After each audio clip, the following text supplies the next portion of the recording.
Hi hello எல்லாம் எப்படி இருக்கீங்க? நல்லா இருக்கீங்களா? ஓகே. ரொம்ப நாளுக்கு அப்புறம் நான் ஈவினிங் ஸ்நாக்ஸ் செஞ்சேங்க. அதான் இந்த குக்கிங் வீடியோ. ஓகே. நான் என்ன செஞ்சேன்னு பார்க்கலாமா? ஓகே. எங்கள் ஊர் கிளைமேட்டை அடிச்சுக்கவே முடியாதுங்க. இந்த கோயம்புத்தூரியன்ஸ்க்கு தெரியும். கோயம்புத்தூரில் மழை தூறிக்கிட்டே இருக்குது விட்டு விட்டு. அதுலேயும் அந்த வெதர் பார்த்திங்கன்னா ரொம்ப க்ளவுடியாக சில்லுன்னு இருக்குது.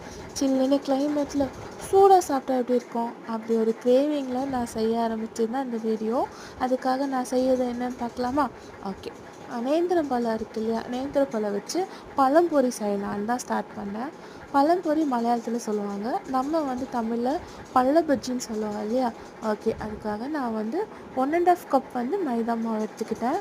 அப்புறம் 3 டீஸ்பூன் சுகரை நான் பவுடர் பண்ணி ஆட் பண்ணிக்கிட்டேன்.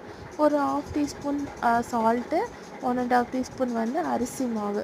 அப்புறம் பார்த்திங்கன்னா நான் அந்த கலருக்காக food colour yellow colour add பண்ணேன். சப்போஸ் உங்கள்கிட்ட கலர் இல்லை அப்படின்னா நீங்கள் மஞ்சத்தூள் கூட ஆட் பண்ணிக்கலாம். ஆக்சுவலாக எல்லாத்துக்கும் தெரியும், இதை நான் செஞ்சேன். அதனால் இதை நான் ஸ்டெப் சொல்கிறேன், வேறு ஒன்றும் இல்லை. ஓகே. அதுக்கப்புறம் கொஞ்சம் கொஞ்சமாக தண்ணி சேர்த்து பஜ்ஜி மாவு பதத்துக்கு நான் மாவை மிக்ஸ் பண்ணி எடுத்துக்கிட்டேன். அதுக்கப்புறம் பார்த்திங்கன்னா இந்த பழம் இருக்கிற நேந்திரம் பழத்தை ஸ்லைஸாக சின்ன சின்னதாக கட் பண்ணி எடுத்துக்கிட்டேன். அப்புறம் எண்ணெய் ஒரு பக்கம் சூடு பண்ணி வச்சுட்டேங்க. எண்ணெய் நல்லா சூடு பண்ணிக்கணும்.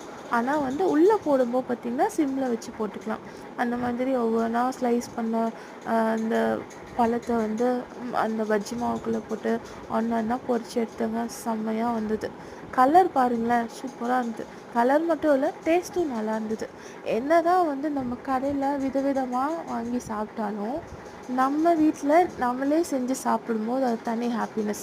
அதை சாப்பிட்டுட்டு எல்லோரும் நல்லா இருக்குன்னு சொல்லும்போது சூப்பர், இன்னுமே ஒரு ஹாப்பினஸ் இருக்கு இல்லையா. எனக்கு அந்த மாதிரி ரொம்ப பிடிக்கும். நான் அந்த மாதிரி ஈவினிங் வீட்டில் நான் டைம் கிடைக்கும் போதெல்லாம் எனக்கு தெரிஞ்ச இந்த ஸ்நாக்ஸ் எல்லாம் நான் செய்வேன். யாரெல்லாம் அந்த மாதிரி வீட்டில் இருக்கும்போது உங்களுக்கு பிடிச்ச ஸ்நாக்ஸ் எல்லாம் செஞ்சு சாப்பிடுவீங்க? ஓகே, எனக்கு கமெண்ட் பண்ணுங்கள். இந்த வீடியோ பிடிச்சிச்சின்னா லைக் பண்ணுங்கள். பார்த்தீங்களா, சூப்பராக இருக்குல்ல. கலர் மட்டும் இல்லை, டேஸ்ட்டும் நல்லா இருந்தது. அப்படியே ஒவ்வொன்றா போட்டு எல்லாத்தையும் பொரித்து எடுத்துக்கிட்டேன். எல்லாத்துக்கும் கொடுத்தேன். ஹாப்பி